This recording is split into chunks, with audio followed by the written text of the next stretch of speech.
Uh-oh, looks like it. It looks like it. Awesome. Does it say it? It does say live on Facebook. Okay. So. Yep. Okay, good deal. All right. Okay, so let me turn it on to Facebook so I can see the comments. We've got 6 people in the Zoom room. Thank you for coming, everybody. Let's see here.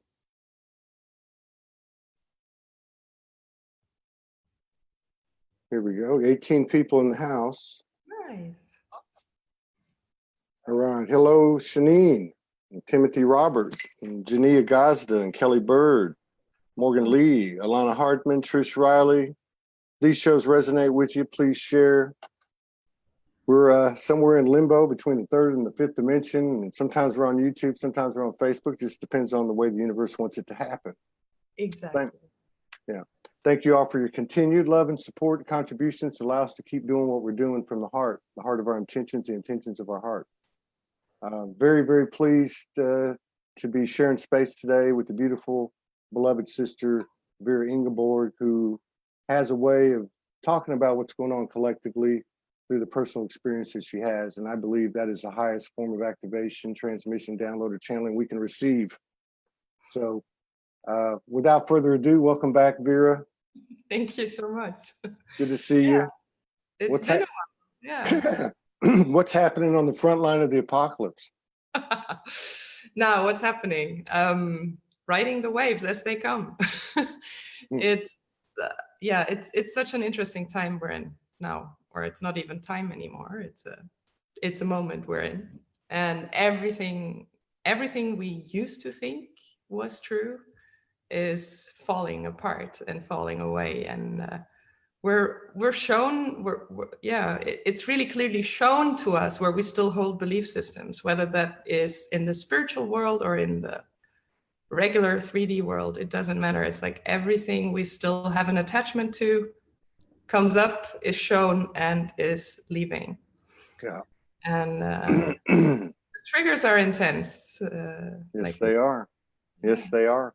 And they're only meant for us. They're only meant for us. Although it's still the mind loves to turn around and point fingers and say, well, but yeah, I know all this, but this is different, and this is something from the outside, or now it's the event that is happening, or this is someone who still hasn't understood how it's working.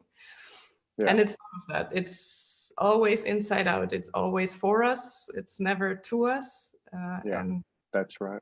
We're really getting it served now on a daily, not even hourly. Yeah, right. We're getting our just desserts. We're eating humble pie. We're open enough to eat it. You made a comment on a post, and it really, really spoke to me. I'm going to read it somewhere. Here it is. Let's see. You were commenting on this post where there was a lot of triggers. Beautiful. You said, beautiful. All these triggers necessary to see what is not in alignment and where we still feel separation. To see what still wants to be released of old dualistic patterns. Everything is a mirror. Everything has a purpose. Also, this show. There are many gatekeepers to show us our shadows. The more we appreciate them as a part of our own show and expansion, instead of finger pointing, the faster it dissolves. Amazing thread and so necessary in the illusionary pool of love and light. Own it. Yeah. I love that. That was beautiful. Thank you for that. Thank you. Also, thank you for giving the platform and being involved in the in creating all the triggers. And sometimes have you ever been barefooted and you walk through a field and there's a bunch of stickers in it? And you're trying to get out and you keep getting more stickers in your feet while you're trying to pull them out? No, it's I think what you do, you know, what you've done for 3 or 4 years. I mean, it's amazing. I've read 2 of your posts from a year ago in the last 3 or 4 days, and how applicable they are. A couple of Morgan's too I've shared of how applicable they are. It's like, you know, when I met Morgan, I know I was connected, but I had a lot of shadow. And it took me a long time to understand, she'd say, you're all out here. You're all out here, but you're not embodying it. And I've told you this before. I asked for 2 years, what the hell does embodying mean? And I never could understand it. Yeah. But I think that's what it is. That's why the relevancy of the post from a year ago of many people, the information we get in and we put it out there, which everybody should be commended for that effort and the intentions of their effort. But just because we know it doesn't mean we've embodied it. And if we haven't embodied it, we really don't know it. And when we know it in the experiential level, that's what we're really gifting to the universe, is the universe is gifting us this experience. Yeah. Yeah. Absolutely. 100% aligned with that. And it is tough. It's, also spiritually, we all had our comfort zones. Yeah. Where we felt comfortable in, and where we thought, okay, now we've got it all figured out. Now we know how everything works. Now we have all our methods in place. Now we know how to play with energy, how to transform it, but it was still on the energetic level. And now with the shifts in energy, and it's really the source code has changed the way this whole thing operates here. And all of a sudden, everything we learned is basically useless. You can trash it, it's exactly. Exactly. And that is exactly this corridor we're in, that all the theories, all the things, how we think it should work theoretically is basically, it's old information. And it's really now unknown territory for all of us in the physical. And I said that many times to Agustin, because of course I get my human frustrations as well with things. And I was like, okay, now we've done all this work. We ascended, we have purged and dissolved and learned and grown. And now we're here in the 5th dimension, and there is literally nothing. Yeah. Empty. There's a lot of energetic, the grids are there, the algorithms are there, the way it's going to operate is there, but there is nothing. There's no infrastructure, there is no, there is no art, there's no music, it's all coming now. Yeah. But it's far from, being how do you say that? Like touchable, like not really there palatable. You're right. Yeah, palatable. A lot of people use that term. It's palatable now, but it really isn't. And Morgan has a saying, and she'll say, and then, one thing she'll say is this is not even real. And then the other thing she'll say is, and you get up in the morning and it was all a dream. Which, to your point, is everything that happened up until the point we woke up this morning, it's gone. Yeah. It's gone. Every bit of it's gone. And so we're in this, you can look at it as like an abyss or an unknown playground where you can create whatever the hell you want to create. Yeah. And at the same time, I was going to ask you because of another post that you wrote, and then go ahead and say what you wanted to say. But I was going to ask you, what do you do when you get triggered? And what do you think, what do you think as an individual goes, so goes a collective? Maybe somebody can pick something up from it. What to do when you get triggered? Yeah, like what do you do when you get triggered? Well, the first thing is to acknowledge it's a trigger. So something is happening with you because somebody says something that is in dissonance with what you feel in the moment. So you get an emotion, whether it's anger, sadness, disappointment, frustration, whatever it is. So the first thing is to acknowledge, oops, something is triggering me, something's happening. Acknowledge there is an emotion. And that is when most people already go into a pattern of defense or reaction, or try to be right, or try to, turn around the situation, project it back onto the person. And that is exactly the key to not react. Yeah. Instead of this pattern of reacting, it's just like, okay, I'll just feel that for a moment. Right.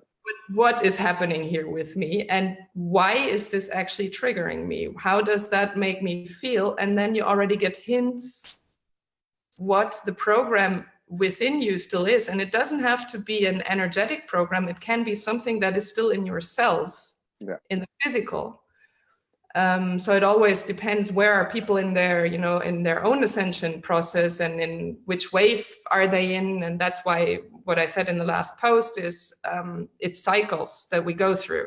Yeah. And what I wrote a year ago is now exactly what people are experiencing much more extremely than I do in the moment, because the triggers are still more intense, because you need to get used to this way of transmitting energy. So it always depends where you're at, but it's always the first step is to not react and to really sit with it and feel, and to not attach a story to it. Because what the mind always does is trying to attach some sort of story that it has learned in the past. Yeah. And that's exactly what we experience right now, is that these stories all come to the surface.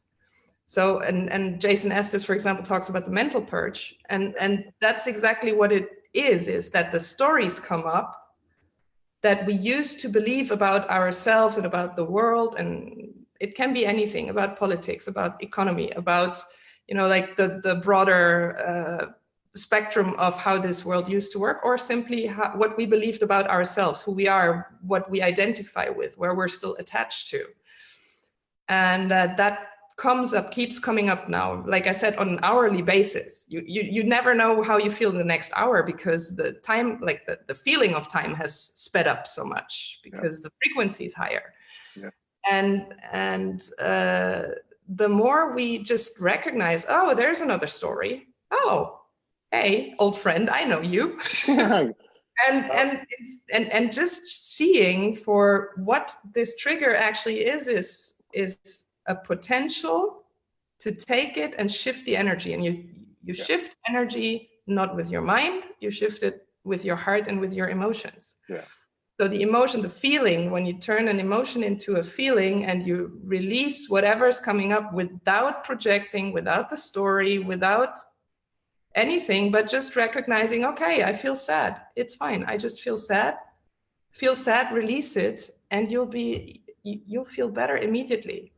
A lot of people still think, yeah, I just have to breathe it away. Emotions are not good.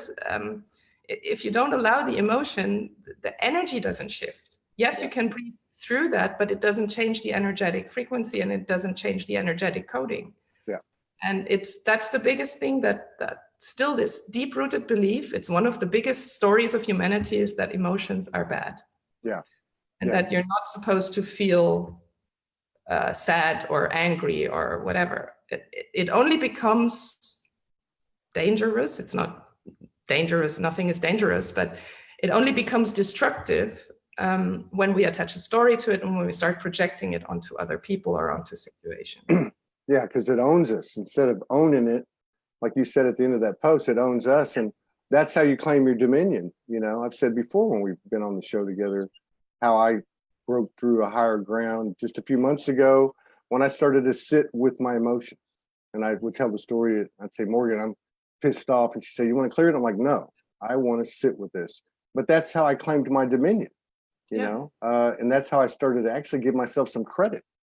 And also because I wasn't distancing myself or separating myself from, like you said, what we've been told is not good or not real or bad or just not, you know, conducive to a peaceful life. But, you know, one of the things you brought up, Jason, he was on the show the other day. And one of the things that he said that I really thought was really cool. And I want to use, for lack of a better word, it has like a forgiveness frequency. And he was talking about the equation of a trigger to reaction. And he said, you get triggered, we would get triggered and we'd react. And then we'd figure out, oh, wait a minute, way down here. And then he said, but what happens is once you do that, and that's that awareness you're talking about, that acceptance, when you caught it way back here 3 days later, is that space between the trigger and the reaction becomes a little bigger. So the next time you might have a little space, still react, and pretty quick go, oh, wait a minute, I screwed up. And the next time the space is bigger and the space is bigger. And it allows us more time to alignment, you know, really with our higher selves. Yeah. Yeah, exactly. And that's what I mean. We hear that, I don't know, like in every corner of spirituality, vulnerability is your biggest strength. And that's all that it is expressing your emotions and sharing how you feel without any expectation somebody needs to solve that for you, or I want to manipulate another's behavior because of that, but just simply because you share your truth in that moment and your vulnerability in that moment. And there's nothing wrong with it. And also for people who experience and witness someone going through it, to just hold the space and not trying to solve it for them. Yeah. It's not necessary. The only thing that is necessary is the safe space. Yeah. That feeling of, okay, I'm safe to express how I feel in that moment. Yeah. And that's for both sides. There's not even sides, because all emotions are good emotions. Yeah, good, well, whatever it's joy, or if it's sadness, or if it's anger, or if it's just the interpretation we have learned of it that is in the way. It's that mass multi-dimensional duality Rubik's Cube of polarities, you know, and even in the feminine and masculine, you know, I mean, I got to tell you, I've learned so much in my relationship, and one of the things that, and it's probably more of a masculine challenge, but it is actually, is one of the things I had to learn was that emotion you talked about at the top of the show when you were talking about you and Augusti, it's going to come out. It's actually healthy. Yeah. It's very healthy. But as a man, I would be like, okay, I got to fix this, or I take it personal, or yeah, all the whatever this. And then I started to realize, just listen, and it's like, it's just like this big light just goes off, you know, and you're just sitting there, almost like in the silence of your own mind, but you have this beautiful partner, and you're getting that type of intimacy that we can only kind of have with ourselves. And I think that's really what's happening for us all, is we're taking that vulnerability that you're talking about, those emotions and that honesty and that truth, and we're taking it to another person, and we're basically merging, you know, with that person or persons. And that's the expansion of that Trinity, Holy Triad energy, the 369, that, you know, has been talked about so much. That's just my opinion. Yeah, I absolutely agree with that. It's maybe I wouldn't call it merging. I would more call it sharing. Sharing. That's right. That's something very, for me, just the energy of the word is very finite. You know, like okay, it's merged and then it's done. Yeah, no, sharing is right. This, you know, you share, but you're whole by yourself, and it's a completely different quality of being with someone when you're not pulling energy of the other, but when it's actually amplifying each other. And that's this Holy Trinity creative energy that arises in that moment. And it's beyond beautiful. And I'm pretty sure soon we're going to see more and more and more of this creative energy coming up, not only between two people, but for whole groups when they're co-creating. Yeah. We already have glimpses of that in our own project that we're doing, that we're working on for quite a while now. When people come together and share the fields while staying connected, but with their own center first, it's incredible creational power.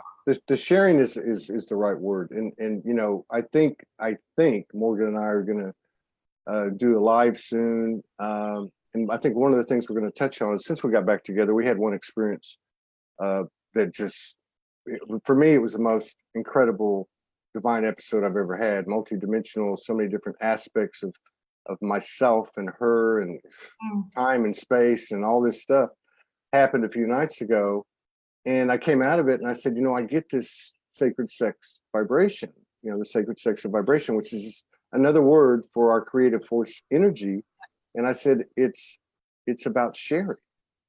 Now, no one has anything over the other. It's about sharing, which is that exchange, that permanent exchange that you're speaking of. And that's the energy I was trying to put out there, but you eloquently refined my statement. Yeah. No, that was beautiful, though. That was beautiful. And one other thing that you just brought up too, that brought to mind, is I've been through, and I only say this because of my own experience to try to help people.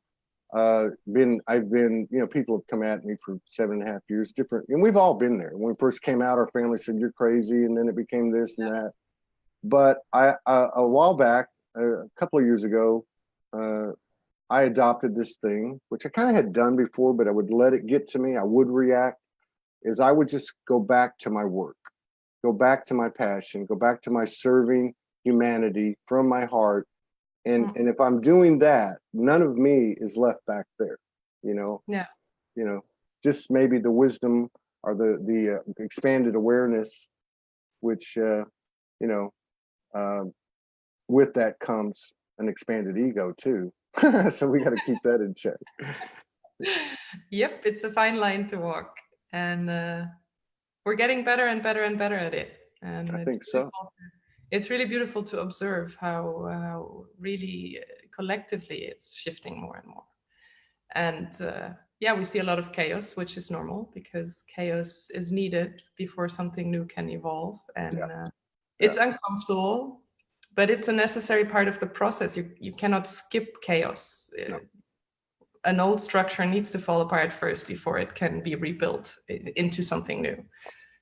And we do not like that with the human mind. We do not like that. Still, the mind is still attached to like having, like just being up all the time and having the linear growth and the linear that it's not even a curve anymore. It's just up, up, up, up, up. But that's just not how the universe works. No, the energetic laws are different.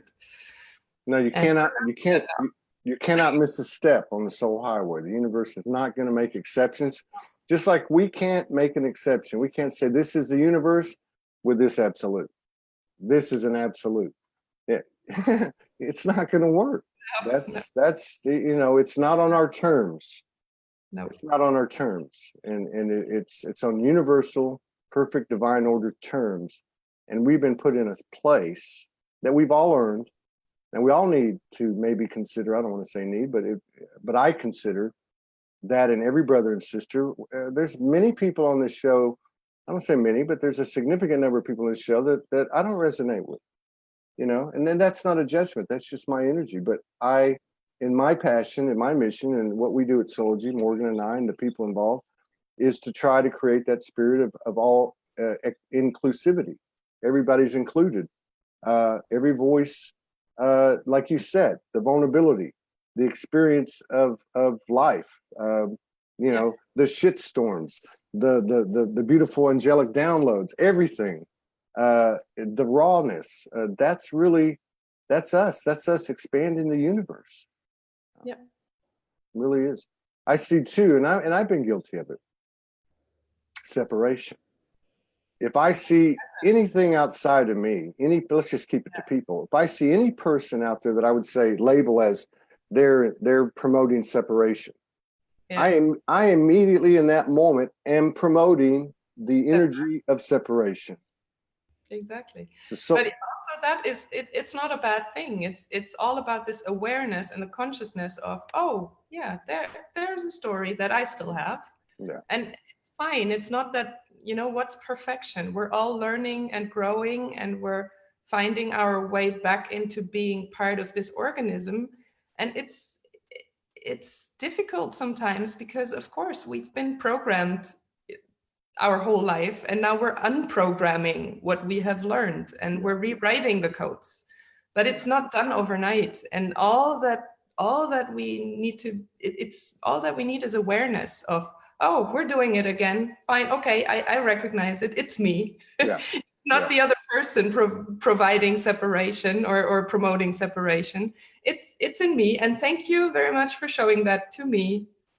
Yeah. Like I said, it's gatekeepers everywhere. Yes. And we're helping each other, to find these gates and walk through it. But we won't walk through it until we have dissolved this certain pattern, and then we move on. And I'm sure everyone who's listening now and watching now can relate to the fact that you used to follow people and you thought, oh, they own the truth. Oh, that's exactly aligned with me. And then you grow and you learn, and all of a sudden they fall away and they're not relevant anymore. Yeah, because you passed the gate, and then something new shows up. It's a bit like playing, Super Mario Land. It is, exactly. It's exactly that way, because I haven't played them in years, but if you play those games, you start to figure out the pattern in the code.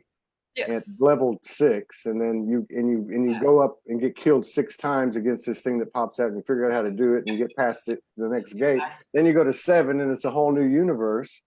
And it's like, what, Morgan said about waking up. You wake up and it was all a dream, and now you're in that 0 point space.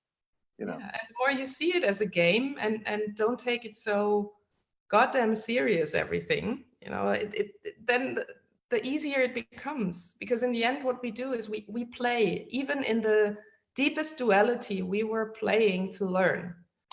We were not doing that very consciously, but still, I mean, I always had the feeling in my life, actually I never really grew older than, you know, 6 years or 7 years, because I still felt like, oh yeah, now I'm playing, I'm going to be the head of communication at this company. Okay, let's see what that is, you know. And actually you start playing as a child, mother, father, child, and it never really changes. Right. We just forget that it's playing. It is playing.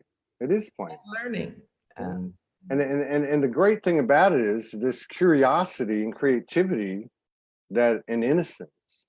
Yeah. Innocence, that's in a much broader sense of the human definition. That is what the great thing is. It's like the best job in the universe, because we're actually expanding the universe in alignment with the universe, like aligning with everything. And then everything, I've been saying this for the last few days.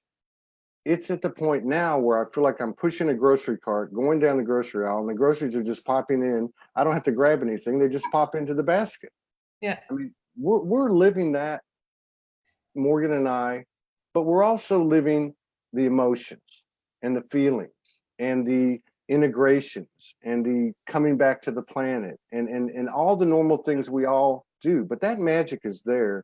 And to your point earlier, I think we're getting along with it, all of us. It's staying for longer and longer and longer periods of time. And it's not a matter of we can do this. It's not a matter of we've got to do this. It's a matter of we're doing it, and we're going to continue to do it, all of us. And it's moment to moment, and yeah, take it as it comes. And the moment we learn to not make a drama out of whatever happens, and just realizing, hey, it's all part of the process. It's everything is indeed happening for me, although I don't see it in the moment. I mean, just a week ago, I could have gotten really upset about, you know, my camper breaking down. I wanted to ask you about that. Trip, and we had everything planned and paid already for the house in Corsica that we were planning to stay in for a month. Well, the camper just decided to play the gatekeeper for me. And just show me, hey, you can't plan anything anymore. That's right. That post from the moment. And I was like, okay, thank you for that lesson. Yeah, I paid for it. I could pay a lot more for coaching with people, you know. So I had a real life experience paying some money for something that I didn't start doing in the end.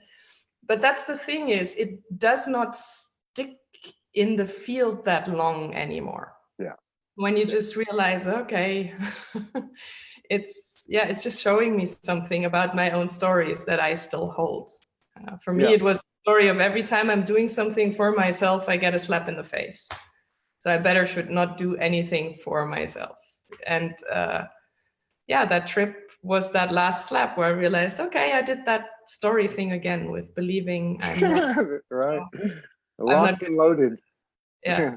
I was actually going to bring that up when you were through talking, then you went right into it. I love that post for two reasons. I love that post, first of all, because it's in between the lines, it deals with attachment, you know. But the other thing I love about it is it also takes you to creativity, create your way out. And part of creating your way out is being aware of what's happening and being honest with yourself, the brutal honesty of the soul. I'm here. I am doing this again, and what I love about your frequency is you're not damning yourself anymore. You know, and as much as we have all been guilty at times in our lives of damning others, we are worse on ourselves, and it's a lot more subtle and it's a lot more embedded. And I love the way you came out of that and what you just summarized right now. That was beautiful.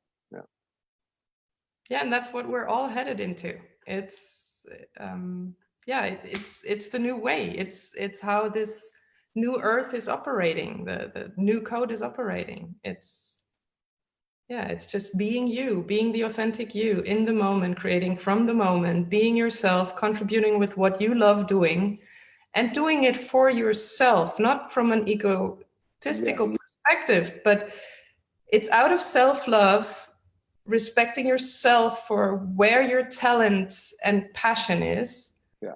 and contributing with exactly that, and also learning to not compromise on yourself just to make it right for other people. Yeah. And that is, yeah, I mean, that's what we've all been doing, whether we were on the victim side or on the perpetrator side. Or both. Yeah, or both. It can Or be both. it's I think that's another thing too, is we're starting to see how unconscious we were through the mirrors of our brothers and sisters, and in our, like you were talking about. I think another way to say that, it just left me. You were talking about what you were just saying. I can't remember now. We got. I really appreciate you coming on so quickly today, and it wasn't a coincidence. It really wasn't. We were just talking about you last night, you and Augusti, and but anyway, we got about 8 minutes left. I don't know if there's anything that you'd like to say that's on your mind, or that type of thing. I'm a little bit interested on a personal level. You don't have to discuss it. What you're up to with what you're doing, you and Augusti are doing. You know, whatever you want to do, you have the floor. Well, maybe that really fits into what I kind of had coming up, actually, like more at the beginning of the show, when we were talking about, yeah, so what's next? And this dimension is empty. And there is this, I don't know if you saw the film, there's this film circling around right now, The Time of the Sixth Sun or something like that. Yes. That everyone's talking about.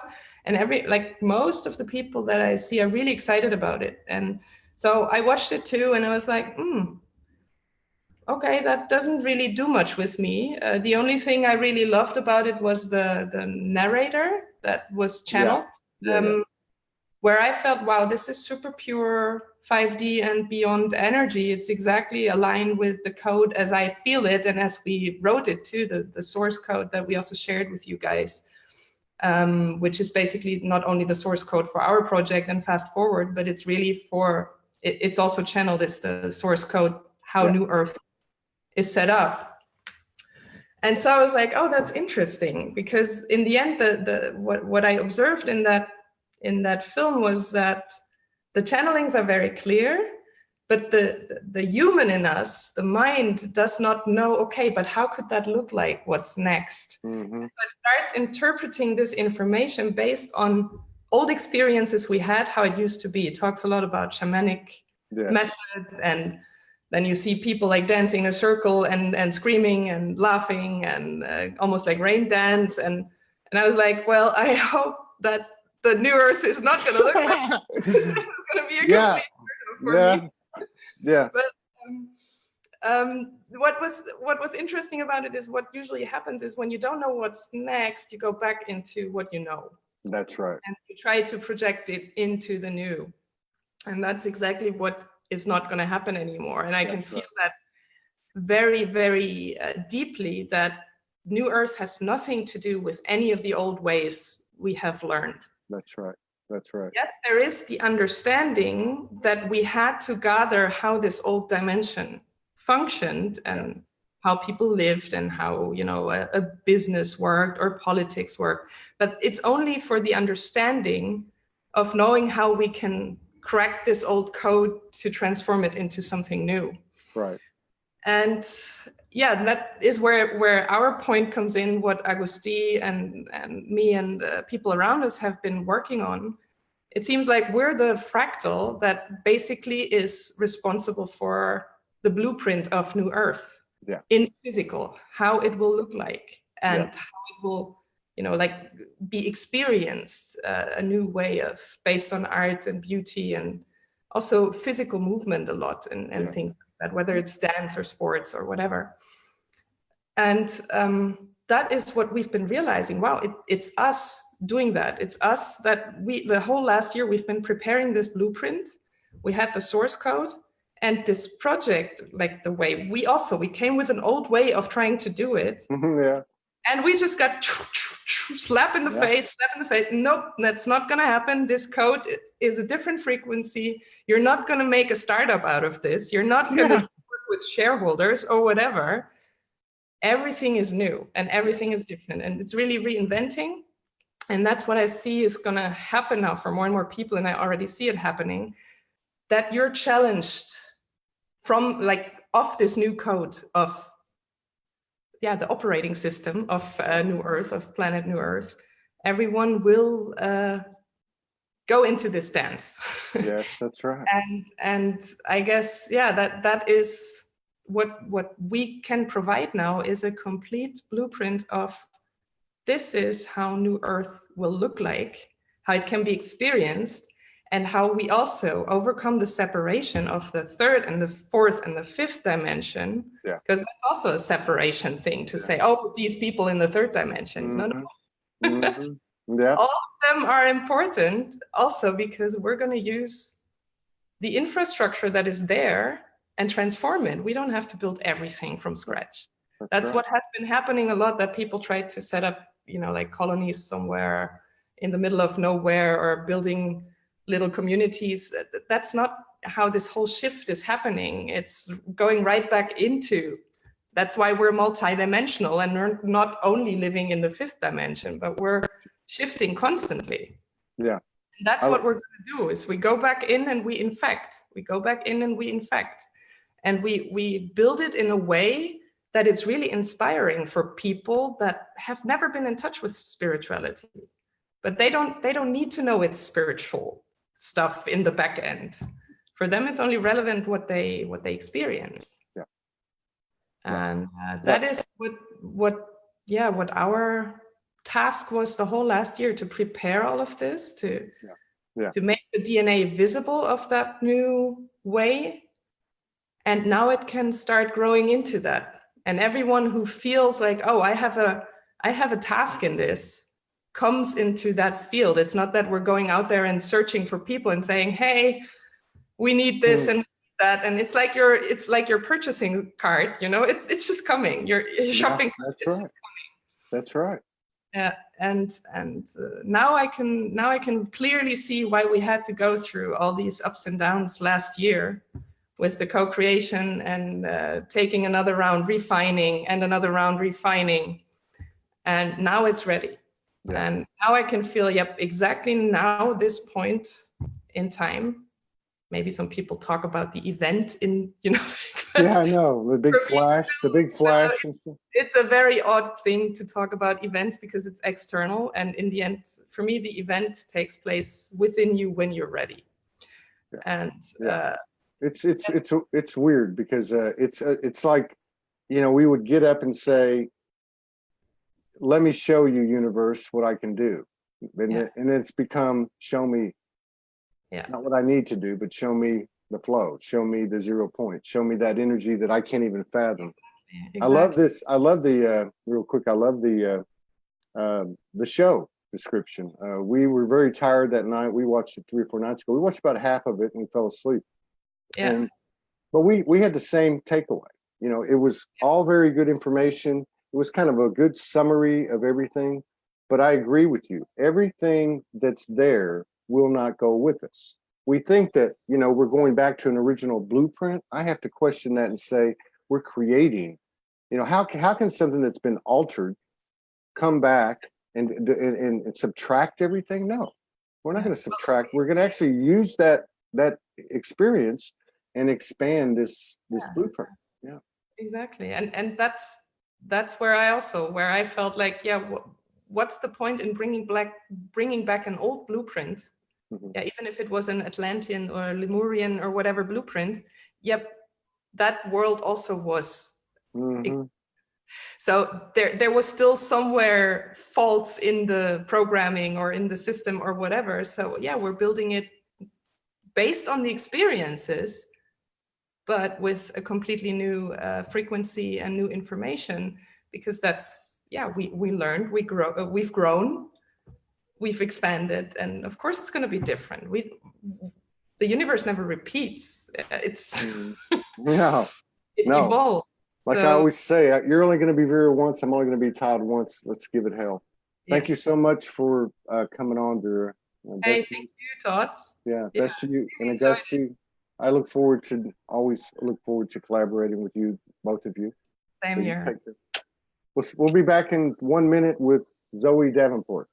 Perfect. Big hug. Thanks. Bye, everyone.